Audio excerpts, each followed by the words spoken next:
그런 시간이 될 수 있기를 주 예수의 이름으로 간절히 축복합니다. 오늘 말씀을 같이 한번 읽어보겠습니다. 오늘 말씀은 사도행전 14장 8절부터 18절까지 말씀인데요, 우리가 한번 합독해서 읽어보도록 하겠습니다. 시작. 루스드라에 발을 쓰지 못하는 한 사람이 있어 앉아 있는데 나면서 걷지 못하게 되어 걸어본 적이 없는 자라. 바울이 말하는 것을 듣거늘 바울이 주목하여 구원받을 만한 믿음이 그에게 있는 것을 보고 큰 소리로 이르되 네 발로 바로 일어서라 하니 그 사람이 일어나 걷는지라.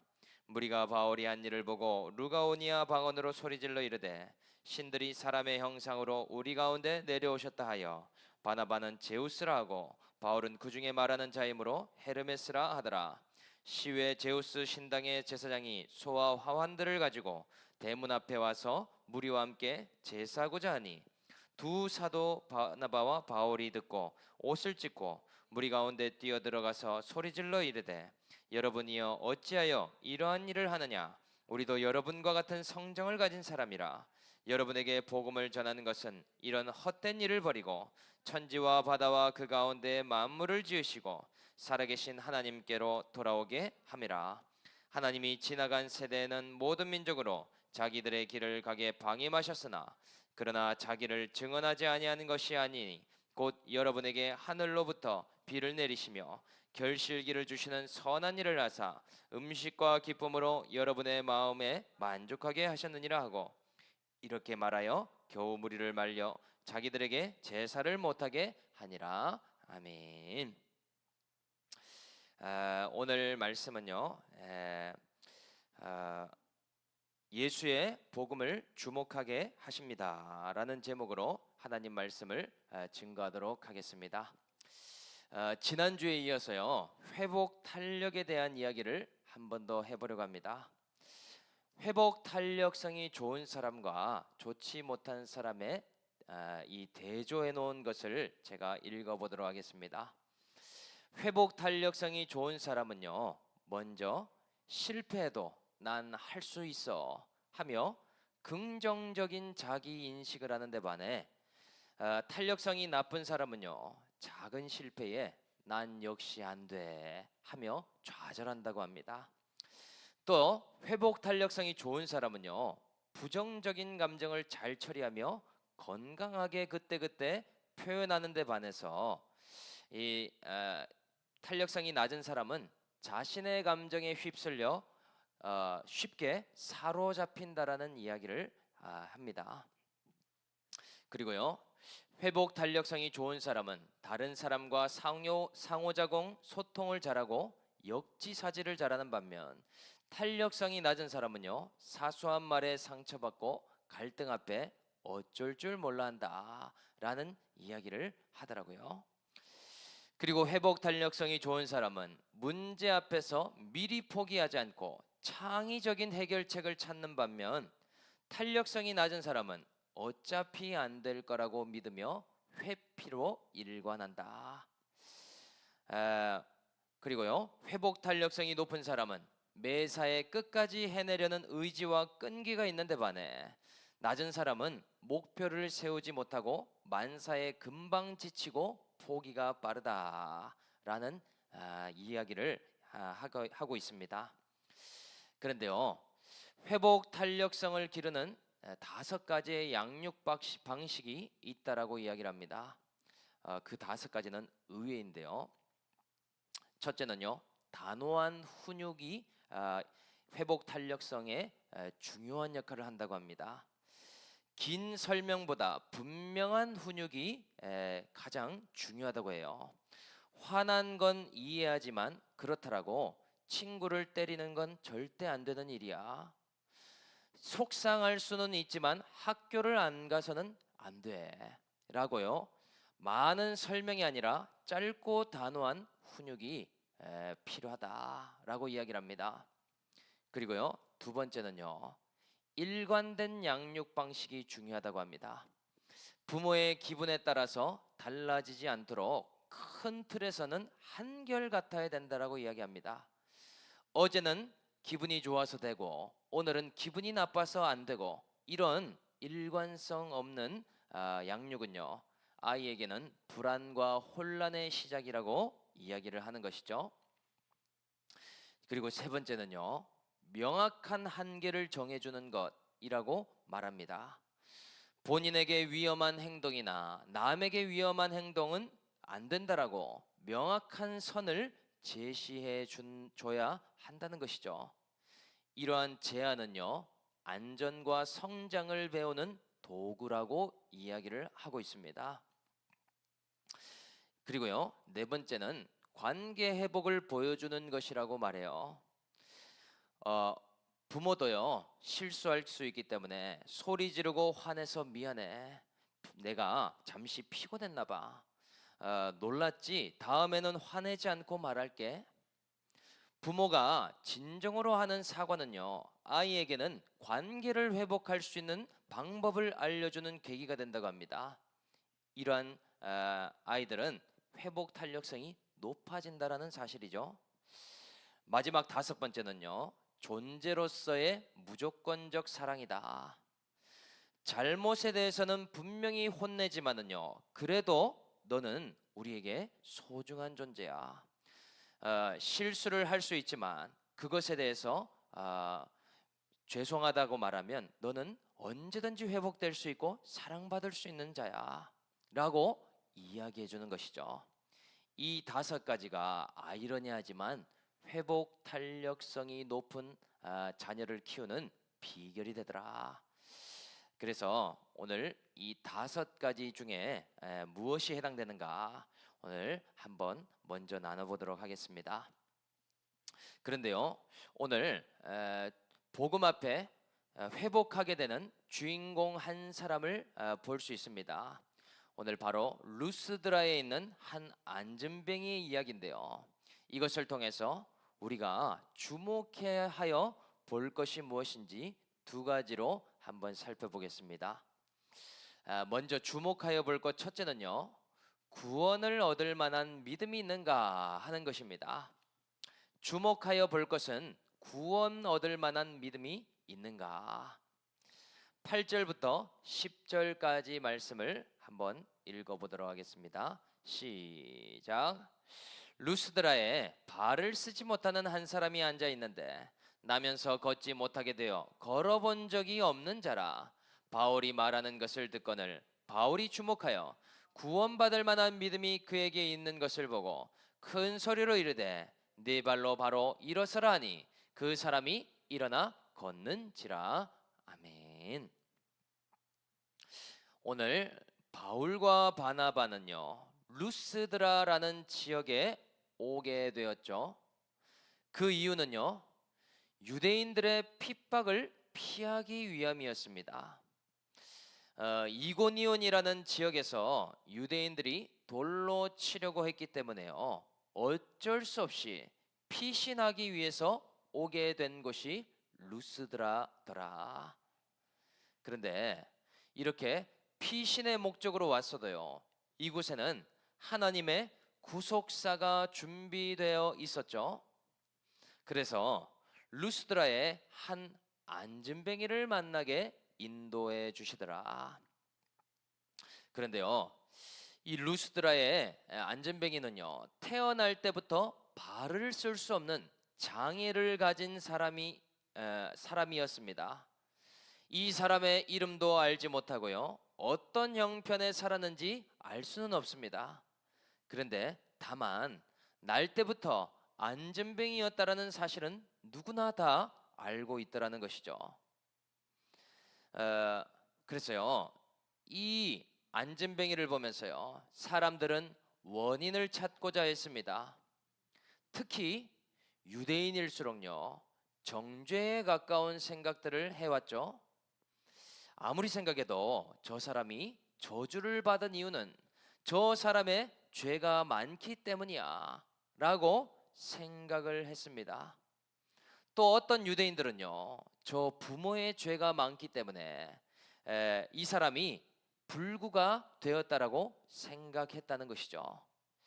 이러한 방법 외에는 해석할 방법이 없기 때문이 아닙니까? 율법적으로 죄와 인과관계를 따지기 때문이더라.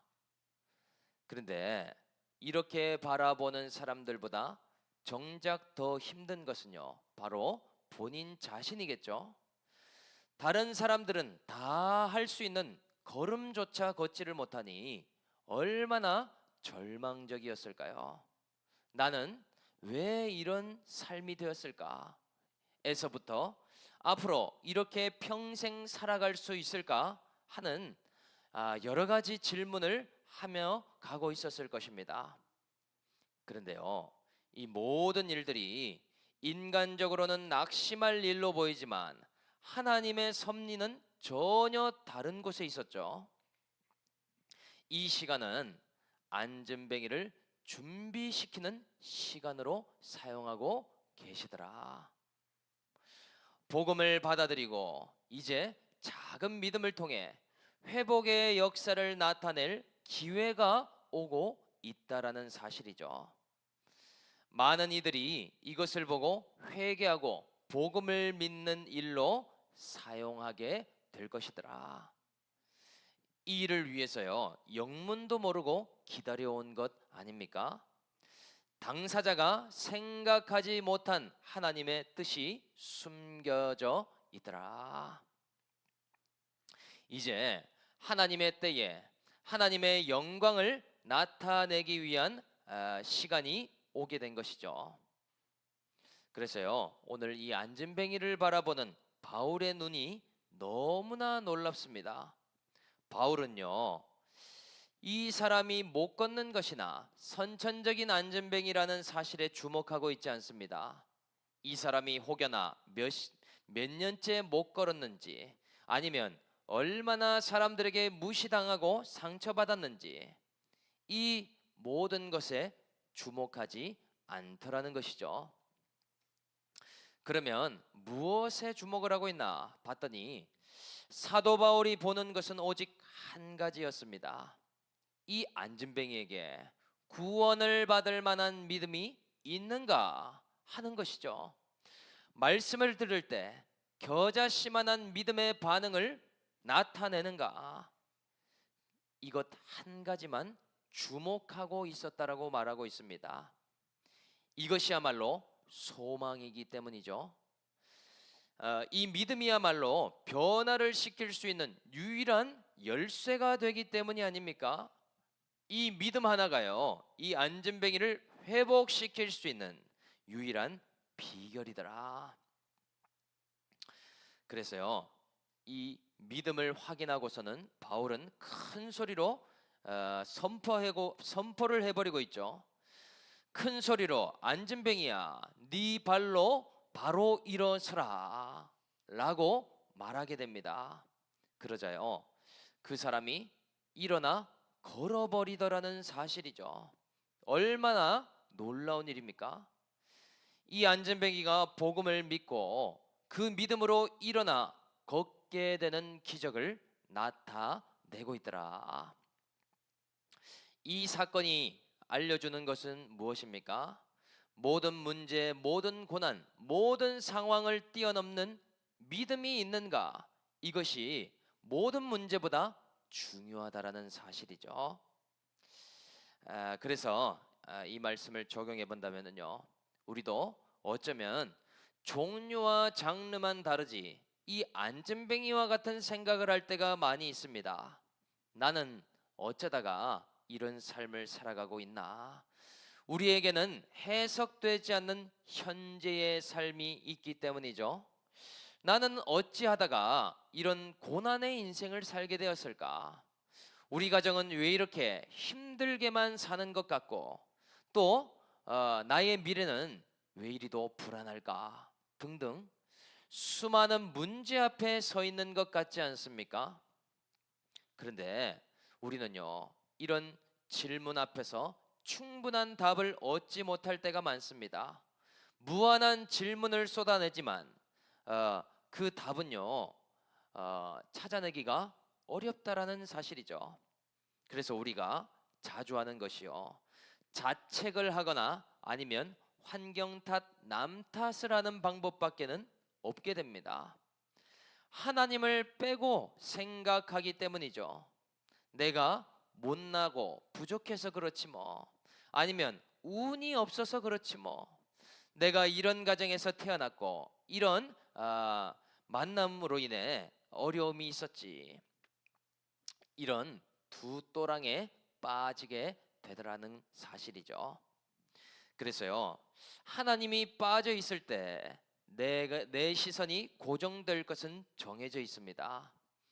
지금 현재 어려운 일에 내 시선이 주목하게 될 것이라는 사실이죠. 나는 역시 안 되는구나. 안 되는 것에 집중하게 될 것입니다. 나는 몇 년째 못 걸어왔고 나는 이런 것이 부족하다라고만 집중하게 되겠죠. 그런데요, 이 모든 일들은요, 믿음이 없기 때문에 일어나는 일이라는 사실을 알고 있습니까? 이런 패배의식과 좌절과 낙심이 어디서부터 오는가? 믿음이 사라진 자리에 이러한 것이 나타나더라. 그런데 하나님은요, 그런 해석을 하라고 지금의 시간을 주신 것이 아닙니다. 하나님의 뜻은 전혀 다른 곳에 있다는 사실이죠. 지금 현재의 의미는 무엇인가? 바로 나에게 믿음의 선물을 주기 위한 환경이었다라는 사실이죠. 그 고난은요, 하나님을 하나님으로 인정하도록 주신 절대치의 고난이 되더라. 신앙이 없던 나를 신앙의 사람으로 변화시키기 위한 세팅의 과정일 뿐입니다. 그러한 낮아짐이 없이 어떻게 복음을 받아들일 수가 있겠습니까? 고난 없이 겨자씨만한 믿음으로 하나님께 나아갈 수 있겠는가 하는 것이죠. 그러니 지금 현재는요, 나에게 선물과도 같은 시간이죠. 나를 낮추시고 겸손케 하신 후에 복음을 받아들일 믿음의 사람이 되라고 말씀하고 있더라. 내 생각과는 너무나 다른 것 아닙니까? 그래서요, 우리는요, 우리의 눈이 달라져야 됩니다. 어떻게 달라져야 되는가? 나는 오랫동안 상처받아서 아무것도 못해요. 아니죠. 구원을 받을 만한 믿음이 나에게 있는가를 주목해 봐야 됩니다. 얼마나 오래 무기력하게 살았는가? 그것은 주님께 아무런 문제가 안 된다는 사실이죠. 2025년까지 나는 정말 아무런 의미 없이 살고 있기에 앞으로도 이렇게 살 것 같다. 아닙니다. 내가 그렇게 믿고 있을 것이지, 믿고 있을 뿐이지 주님은 그렇게 바라보지 않더라는 사실이죠. 그래서요, 모든 것을 죄에서 찾는 노력 또한 내려놔야 됩니다. 내가 죄가 많기 때문에 정죄하면서 이러한 현실이 올 수밖에 없다라고 생각하는 것도요, 율법에서 오는 일이죠. 물질이 어려워지면 하나님이 내가 잘못해서 물질로 치시는구나. 물론 회개의 계기로 삼는 것은 좋지만은요, 모든 것을 정죄로 끝내는 것은 하나님이 원하시는 뜻이 아니더라는 사실이죠. 주일 성수 안 하면 나를 사고 나게 하시면 어떻게 하나? 이런 모든 것들이 유대인과 같은 모습이 아닙니까? 한 가지 결과를요, 무조건 죄와 연결시키려고 노력하고 있더라. 이렇게 믿는 사람은요, 두려운 하나님, 율법의 구약의 하나님만 믿기 때문에요, 늘 심판을 두려워하면서도 순종하지 못한다라는 사실이죠. 그런데 그 방향이 아닙니다. 하나님은 나보다 나를 더 사랑하시고 오늘도 여전히 이렇게 말씀하십니다. 네 믿음대로 될지어다. 가장 큰 문제가 있다면요, 신앙생활을 10년, 20년 했음에도 믿음이 없다는 것이 문제가 되겠죠. 지금 고난이 얼마나 많은가? 그것보다 겨자씨만한 믿음 자체를 찾아볼 수 없다는 상태라는 것이 큰 문제가 되더라. 교회에서 얼마나 헌신하고 봉사하고 그것보다 더 중요한 것은요, 주님에 대한 믿음과 사랑이 있는가 하는 것이 아니겠습니까? 그러니까요, 나의 믿음의 부재는요, 모든 것이 문제로 보이기 시작되는 출발점과도 같더라. 현재가 모든 것이 고통으로 보인다면요, 오늘 믿음을 구해야 될 것입니다. 주여, 나의 믿음 없음을 불쌍히 여겨주시고, 고난이 왔음에도 하나님의 뜻을 바라보지 못하는 이 불쌍한 저를 긍휼히 여겨주옵소서. 오늘 우리에게는요, 믿음 부어주시기를 간구해야 되겠더라. 현실적으로 어려운 부분이 너무나 많아 낙심 중에 있습니까? 그렇다면 오늘 겨자씨만한 믿음을 구하십시오. 오늘 고난 가운데에 원망 불평 낙심하고 있습니까? 그렇다면요, 하나님께 믿음의 사람으로 변화시켜 달라고 간구하는 이 시간이 되어야 될 줄 믿습니다. 저와 여러분들 바라기는요, 오늘 나에게 가장 큰 문제, 믿음 없음의 문제를 주님 앞에 간구해서 해결받는 저와 여러분들이 다 될 수 있기를 주 예수의 이름으로 간절히 축복합니다. 그래서 주목하여 볼 것 두 번째는요, 우상이 될 만한 사람이 아니라 돌아오게 하시는 하나님이다. 우상이 될 만한 사람이 아닌 돌아오게 하시는 하나님이다. 11절부터 13절까지 말씀을 한번 읽어보겠습니다. 시작. 무리가 바울이 한 일을 보고 루가오니아 방언으로 소리질러 이르되, 신들이 사람의 형상으로 우리 가운데 내려오셨다 하여 바나바는 제우스라 하고 바울은 그 중에 말하는 자이므로 헤르메스라 하더라. 시외 제우스 신당의 제사장이 소와 화환들을 가지고 대문 앞에 와서 무리와 함께 제사하고자 하니. 아멘. 오늘 루스드라 지역에 큰 소동이 일어나고 있죠. 이 안진뱅이가 치유받은 일로 많은 사람이 크게 놀라며 외치고 있습니다. 바울과 바나바를 주목하는데요, 바로 제우스와 헤르메스가 나타났다라고 외치고 있더라는 사실이죠. 이 루스드라라는 지역도요, 우상의 문화가 너무나 만연한 지역이었습니다. 특히 그리스 신화에 나오는 신들을 우상 삼아 제사 드리는 일을 했다라는 사실이죠. 그리스 신화에 나오는 제우스 신이나 포세이돈, 아테네, 아프로디테, 수많은 신들이 있는데요, 오늘 바나바를 제우스 신이라고 부르고 또 말을 잘하는 바울을 헤르메스 신이라고 부르기 시작하고 있더라. 그런데요, 소동이 여기서 그치지 않습니다. 바울이 있는 곳까지 제사장과 사람들이 찾아와서 제사를 드리려고 하더라는 사실이죠. 왜냐? 신이 이 땅에 나타났기 때문이 아니겠습니까? 정말 기가 막힌 일이 일어나고 있죠. 그래서 바울과 바나바가 어떻게 말하는가? 15절의 말씀인데요, 한번 읽어보도록 하겠습니다. 시작. 이르되 여러분이여 어찌하여 이러한 일을 하느냐? 우리도 여러분과 같은 성정을 가진 사람이라. 여러분에게 복음을 전한 것은 이런 헛된 일을 버리고 천지와 바다와 그 가운데 만물을 지으시고 살아계신 하나님께로 돌아오게 함이라. 아멘. 바울과 바나바는요, 크게 소리치기 시작합니다. 여러분들, 우리는 제우스나 헤르메스 신이 아닙니다. 당신과 같은 성정의 사람일 뿐입니다. 그러나 우리가 루스드라에 찾아온 이유는 여러분의 헛된 우상 숭배를 버리게 하기 위해서입니다. 지금이라도 만물을 지으신 하나님 아버지께 회개하고 돌아오길 바랍니다 라고 말하는 것 아닙니까? 그런데요, 이렇게 우상을 섬기는 인생이 무서운 이유가 무엇일까? 16절에 나오는데 한번 읽어보겠습니다. 16절 시작.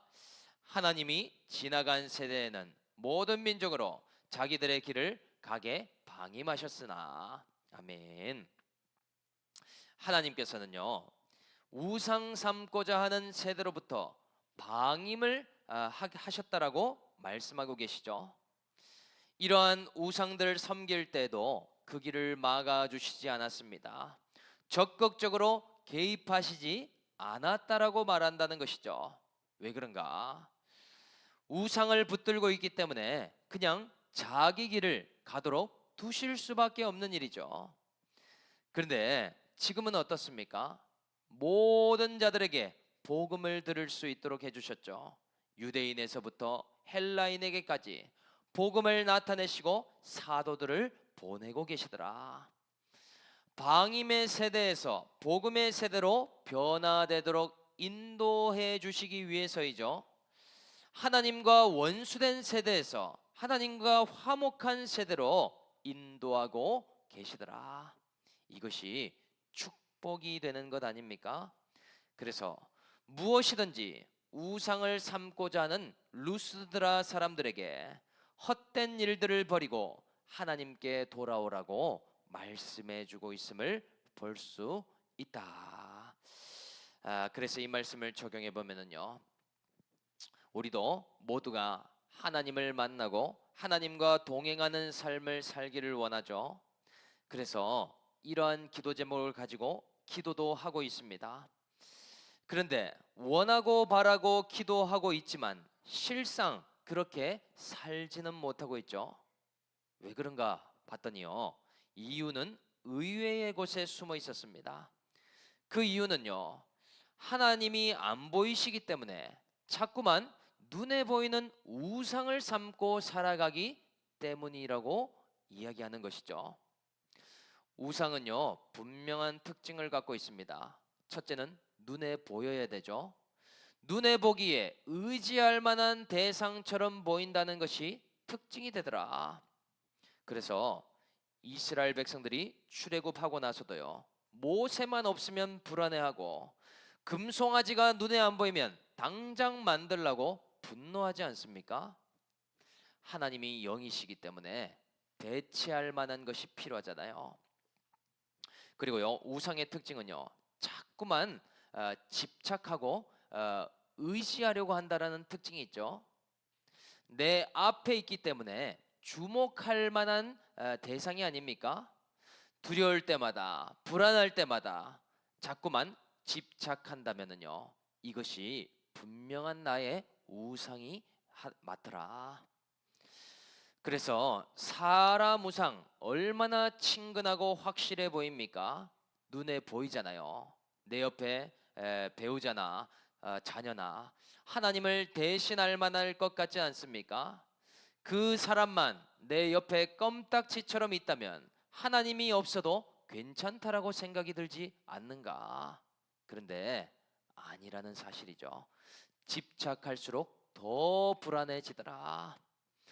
그리고 물질 우상 얼마나 든든하고 미래가 보장되는 것 같습니까? 돈만 있으면 너무나 안정되어 볼 것처럼 생각하잖아요. 그런데 하나님을 대체할 만한 우상 중에 성경에 말하는 것이 바로 돈이죠. 하나님과 재물을 겸하여 섬길 수 없느니라. 그 밖에도요, 가족 우상, 성공 우상, 학벌 우상, 관계 우상, 자녀 우상, 우상의 종류도 참 많습니다. 그런데 하나님이 참 말씀하기 어려운 부류의 사람이 있는데요. 어떤 사람인가? 우상을 섬기면서도 만약 이 길이 아니라면 개입해 주십시오라고 말하는 사람입니다. 하나님은요, 그렇게 갈 때 방임을 하실 수밖에 없습니다. 우상을 당연시하면서요, 이 길이 아니면 돌아서게 해달라고 막아달라고 하는 그런 사람이죠. 하나님이 결코 대신해 줄 수 없는 것이 있다면요, 회개와 돌이키는 일은 대신해 주지 못합니다. 우상에서 돌아서는 일은요, 내가 말씀을 듣고 해야 하는 일이라는 사실이죠. 하나님이 나를 긍휼히 여기시지만 그것까지 다 해주실 수는 없더라. 하나님이 왜 말씀을 안 하시는가? 다른 것에 문제가 있는 것이 아니라요, 믿음의 대상이 잘못되어 있기 때문이죠. 우상을 하나님보다 더 크게 믿고 더 큰 우선순위를 두기 때문이 아닙니까? 왜 믿음 생활이 어렵고 말씀을 믿는 것이 안 되는가? 그것을 우상을 더 의지하고 있는 것이 아닌가를 돌아봐야 하겠더라. 저도 이 자리에 설교하지만은요, 저도 성공우상, 물질우상, 사람우상을 다 가지고 있었던 사람이었습니다. 그런데 우상을 붙들수록 더 두렵고 불안할 수밖에 없다는 것을 목회하면서 더 많이 깨닫게 되었습니다. 그래서 저는요, 결단을 해버렸어요. 그 어떤 우상도 다 포기해버리리라. 하나님이 그리 아니하실지라도 내가 어떠한 환경에서도 하나님을 붙들고 가리라. 이런 마음으로 하루하루를 살아가고 있습니다. 그런데 어제 전도 대상자를 만나는 일이 있었는데요, 참 한 줄기의 빛과 같은 빗줄기를 보게 되었습니다. 루아 친구인 여유린의 가족과 명품 뷔페에서 식사를 하고 나왔는데요, 오랜만에 아파트 탁구장에서 봤던 신혼부부를 만나게 됐어요. 아이가 이제 2살인데 저에게 이렇게 얘기하더라고요. 목사님, 제가 이 아내와 같이 코닐리우라는 탁구장에서 이렇게 만나서 또 데이트도 하고 결혼도 하고 지금도 탁구를 치고 있는데 탁구장에 너무 가고 싶어요. 그런데 아이가 어려서 못 가고 있어요.